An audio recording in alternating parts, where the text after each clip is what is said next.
Hello and welcome to the Daily Hockey Tokyo Show on the FIH UTAT channel with me, Sarah Juggins.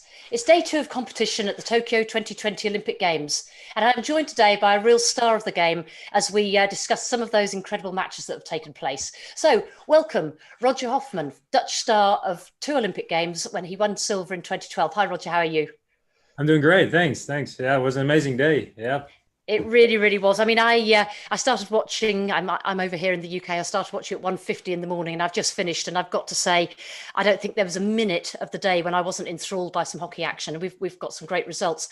Before we start talking about those results, though, I just want to touch base with you, Roger, really on your feelings about the Olympics generally. It's been a long time coming. It's been more than 4 years. I think Olympic fever has finally hit the world, hasn't it?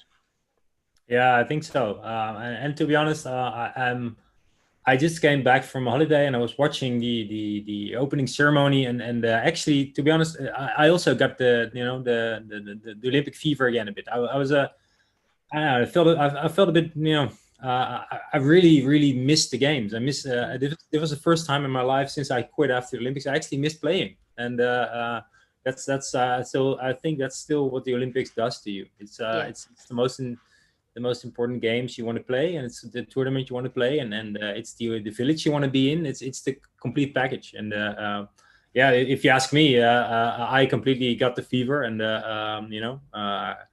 I'm watching as much sports as I can, and of course, almost as much as I can hockey. But to be honest, I didn't go up at 150. I took a bit more time this morning. I have three small kids, but I watch as much as I can. Yeah, absolutely. I mean, there were some thrilling games. I'll just quickly go through the results, and then we'll break down into sort of more in-depth looks at each of these matches. So we kicked off with some women's games, and we had Australia playing Spain. Australia, 3-1 there. Germany versus Great Britain, that was a 2-1 to Germany. New Zealand beat Argentina 3-0. There was a real energetic match between China and Japan, which ended up with China winning 4-3. Then we moved to the men's games with Australia. I think it's fair to say probably steamrolled India with a 7-1 win. Argentina and Japan played out a very cagey 2-1 to the Olympic reigning champions. Spain and New Zealand, another real humdinger of a battle there, with New Zealand emerging 4-3 winners. And then a match that you'll have watched with real interest, Roger, Netherlands versus South Africa, which ended up with the Netherlands winning that 5-3. We'll come on to all of those games in a bit, but just first of all, we'll just turn our attention to the opening match of the day, which was a clash between Germany and the reigning Olympic champions, Great Britain. As you've already admitted to our viewers, you didn't actually see that game, but just briefly, I'll just talk through what happened. The first quarter, Great Britain were fairly dominant, actually. They were playing well. They took the lead, and then there was a fairly crucial penalty stroke decision, and that just seemed to throw them off track a bit. And I just wondered, really, my first question to you, sort of tapping into your experience as a player, how difficult is it when you're in a match and you feel that something isn't going your way? How difficult is it to get your mind back on track and put that behind you and move on? Yeah, it is quite difficult. The important thing is that you use. I think that you use the little things that there are available, like a small, simple trap, a good pass, whatever it is that can get you back on track again, and to get you back in that positive vibe again. And I think that's the most important thing. But those little things can get you back in, but those little things can also pop you back out. And Yeah. I think that's the beauty of the game, but it's also the difficult mental part of the game. Some days you're pretty good, and you don't have to think about it, and other days it's difficult, and Yeah. so therefore it's always about the little things, and especially a game Great Britain against Germany, right? That's always a special game, and it's always a big game, and I think those two teams in women's capable of getting to the semifinals probably, and then it is a small game, and then the real little things can win or lose the game. Yeah, absolutely. I mean, the message I'm guessing that Mark Hager will be given to the Great Britain girls at the moment is this is one game. This is you getting into the tournament. This is you learning to be resilient, and that's something that every team has got to learn throughout this tournament, isn't it? Resilience. Yeah, you do, and the most important thing is you don't feel bad about one loss. It's Mm. it's only a small loss against a good team, and you have 4 more games in the pool stages, and after that it only begins. So first of all, make sure you reach the final 8, and then look further, and just start with every game. Yeah. Another team that's going to need to put a defeat behind them is the Spanish team, the Spanish women. They played a fairly energetic game against Australia, but Australia won. The game burst into life in the third quarter, where there were 4 goals scored. 3 of those were for Australia, 1 was for Spain. Spain are obviously going to be disappointed by this, but it is their first match, and it's more about taking the positives from that. And they had some really, really good passages of play. So, you look at their pool, and it is quite a tough one. They do need to get their points, but there's going to be learning points from that game as well, isn't there? Yes, it is, of course, and Spain, I think, is a really talented team. So they have to make sure that they find their rhythm. It's probably a lot of I'm not quite sure, but it's probably a lot of first Olympic Games for them as well. Yeah. So it's always difficult then to play your first game, and also to play against Australia, a year where Australia didn't play actually a lot of games against other teams, so you don't really know quite good where you're up against. And I think for Spain, it's just to get in the rhythm, and to make sure they have all the energy they need in the rest of the games. And because I think Spain is not a bad team. I think they can play really well. And Australia, of course, is like I said, we don't know much about them right now at this point because of the the pandemic has been going on, and they were not able to play a lot of games. So I think Australia is always one of the teams that are really competing in the games. Yeah, I mean, the interesting thing about Australia, obviously, is they've had quite a lot of changes recently in their coaching staff. And some people might wonder whether that's a disadvantage. I'm wondering whether actually it could be a real advantage, because it's going to give them that little bit of a bounce. And certainly I watched them in the Pro League matches against New Zealand. And I know they've only played New Zealand, but they did look extremely good in some of their passages of play. So, Katrina Powell is probably having a very good impact on them. Yeah, but that's what I said. I think that's it about the games, right? If you win the first 2 games in the Olympic Games, then it could be in their advantage, right? If you lose the first one or one of the 2, then it can become difficult. But if you're capable of winning, then you get that good vibe and a good feeling, and that makes it so much easier. Yeah. One team we must talk about in conjunction with that really is New Zealand, because they, like Australia, haven't played that many matches. They've only really played their Oceania rivals. And I think today, when we saw the starting lineup and we saw that their talisman or taliswoman, Stacey Mickelson, was on the bench, wasn't actually on the team sheet, I think a lot of people would have been not expecting New Zealand to do very well.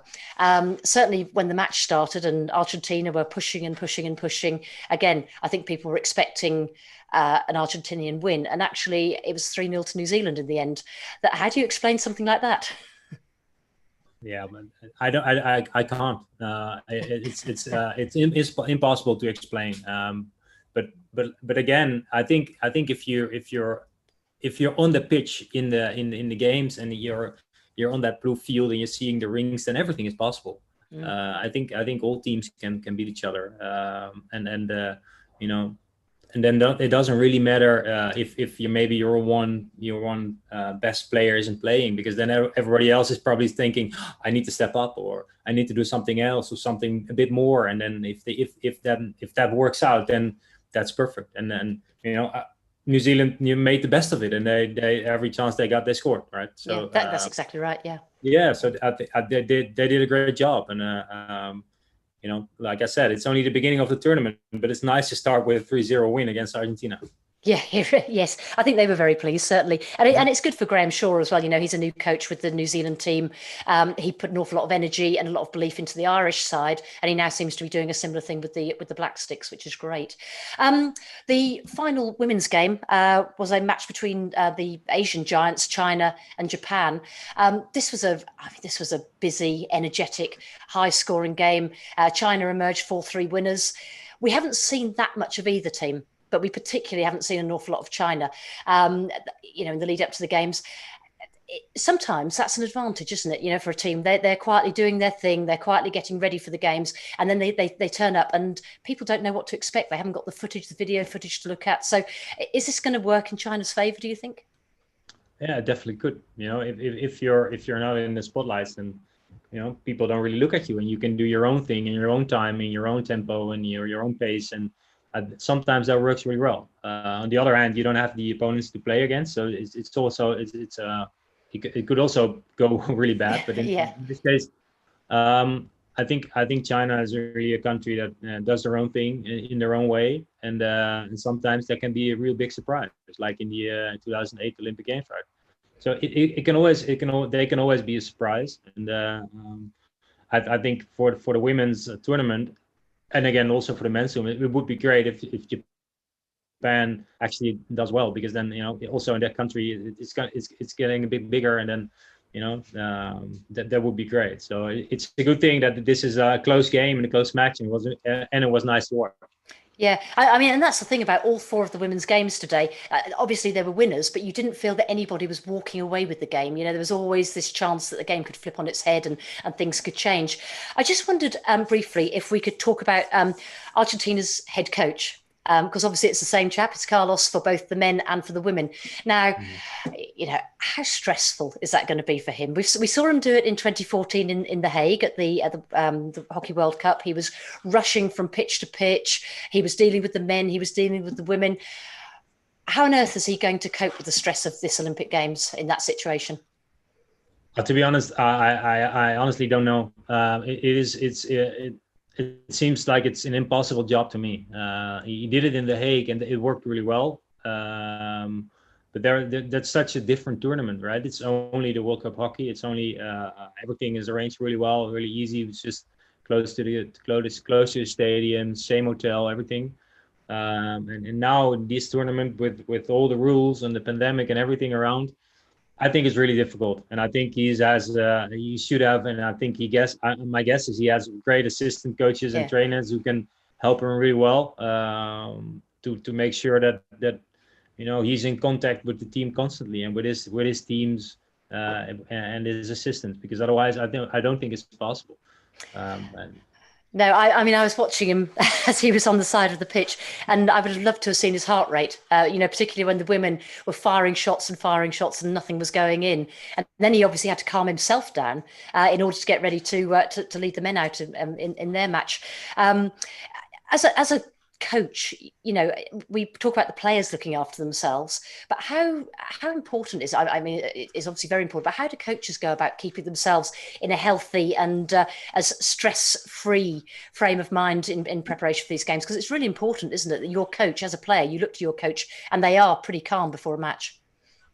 Yeah, I think it's really important. I think the coach is somebody you should be able to go to when you need help, when you need advice, when you need also a bit of rest and a bit of trust and a bit of confidence. And when your coach is then has a really high heartbeat or whatever, or is really busy with all other things, then that's not helping.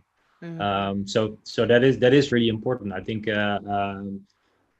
So therefore, I even think it's a bigger challenge for him, because it's also he's even an Argentina guy, right? So he's really high in emotion, and but of course they're also used to that. So it's a bit of a difference then. But it's really important to be in for a coach as well, to be fit, to be there for your players, and So I'm only taking my hat off for him that he can do it actually in it seems really difficult to me, but also to the other coaches, right? It's also difficult to them as well. It's it's the Olympic Games. There's a lot of stress also for them, especially the countries where people actually expect you, for example, to win a medal or anything. So there's a lot of pressure on the coaches as well.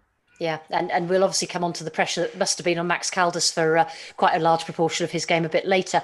But I mean, one thing that would have made Carlos obviously very happy is the fact that the men picked themselves up. They drew yesterday with Spain 1-1, and today they came into a match against Japan. Now, that could have gone one of two ways, because Japan, they're playing on a pitch they're very familiar with. They're very, very hungry to be successful in their home games, obviously. And they've got some great players, and they play some really nice hockey, and they are the Asian champions. Argentina didn't create that many scoring opportunities. Did you watch this game, by the way? Did you see this? I saw bits of it. Yeah. Yeah. So as you know, Argentina, I think they only had 9 circle penetrations in the end, but they scored 2 goals. Yeah. And there was I don't know if you saw both the goals, but there was a cracker from Nicholas Keenan. What did you think of that? The good thing about these goals and about these tournaments is that everybody can score a goal like that, and that's I think is the best thing about the Olympic Games. Also in the Dutch game, South Africa guys scored the goal, and I was like, whoa, how can you score this one? I think that's the amazing part about hockey and about field hockey. In this way, it's really high entertaining level, and I think that's great. It's really fast. It's going fast, and I think that's the best about it. Yeah, And like I and I was said, gonna, it's like and like I said, the level of play and the level of strikers and level of players is so high now these days in most countries that everybody's capable of doing it, and I think yeah. that's great.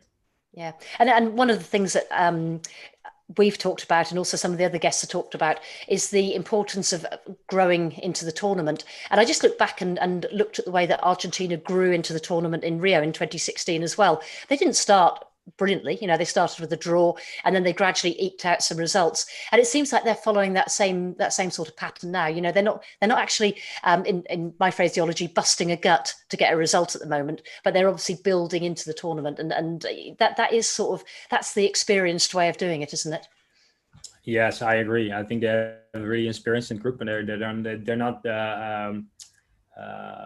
not afraid of taking their time and doing it on their own way, because they believe in their own way, and they did it already in Rio, right? So I think that's the good thing for them as well. I also think they have a team which for them it's not really possible to do it a different way, because a lot of players that were already there in Rio and were already old in Rio are now still there in the team.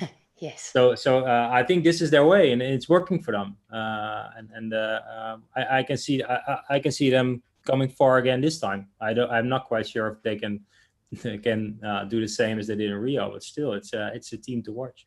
Yeah, I mean, one team that we are undoubtedly all going to have to watch, and I watched them today, and literally at times my jaw dropped open with the speed they were playing at. Australia. They were quite awesome today, weren't they? Yes, but to be honest, I'm not so surprised. They're always a great team. I don't know how, but they always have those players. And if they're wearing their golden shirt, then it's something special. I don't know. It's always a great team to watch. It's always a spectacular to watch. It's always high tempo. It's always a lot of passes. It's almost always a lot of goals, and they're just capable of getting a really high level of play. And then against India, India has a team which can be really, really well if it's going well. But I still think the one thing about India, because I think they can get pretty far this tournament.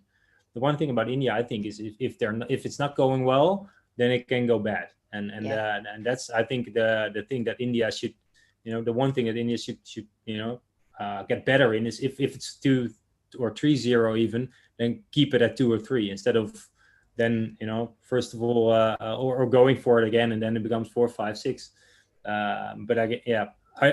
Australia is a team to watch, but it's always a team to watch. They've won so many tournaments in the last years, in the last 20 years. So it's always great to watch them, and it's always a bad thing to play them. So, do you think there's a danger they might have given a little bit too much away today, because they have, as we said, we haven't seen an awful lot of them in recent months, but today we would have seen an awful lot of what they're capable of? Or do you think there's even more to come? I think there's always more to come, and I think in the Olympic Games you don't have to, not giving it away is not a problem. Yes, you can, for example, not give away some special penalty corner or whatever. I can imagine you want to keep that in your pocket for like the semifinals or whatever. But the rest, I think they've shown us today that we haven't seen much of them last year, but I think they're the team to watch with some other teams. But you don't want to play them in the quarterfinals. So that's a reason. That's a reason to, because I think they will become first in this pool. There's a reason to not become fourth in the other one. So it's a great team.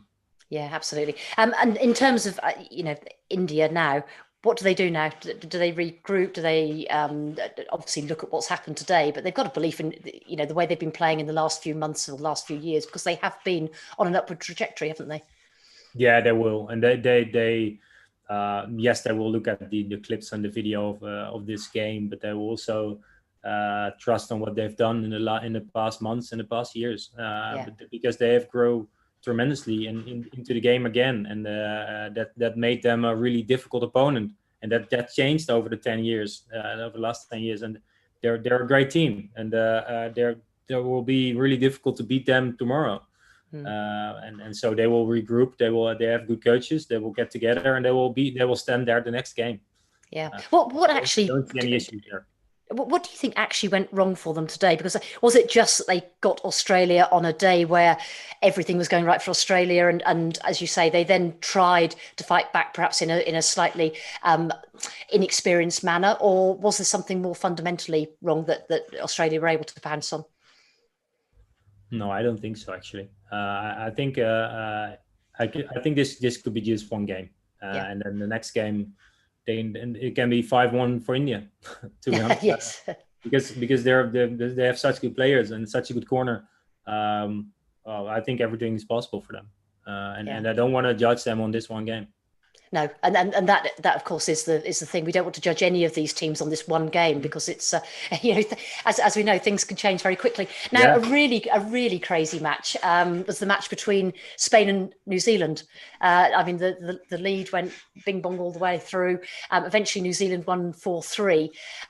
Both teams had tough matches yesterday. But the tempo today was astonishing. They still played at a really, really high tempo. And I've got to say, I don't know about you, but I've been very, very both surprised and impressed by New Zealand. I know they lost yesterday, but this is a team, they haven't had an awful lot of match prep.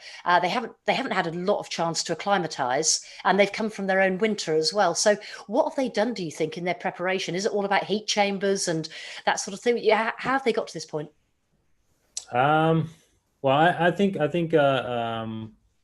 New Zealand is also a team that does it in their own way, right? They have a great culture, and not only in hockey, of course, but I think in a lot of team sports. I think that's their biggest strength, and I think that's what they strongly believe in.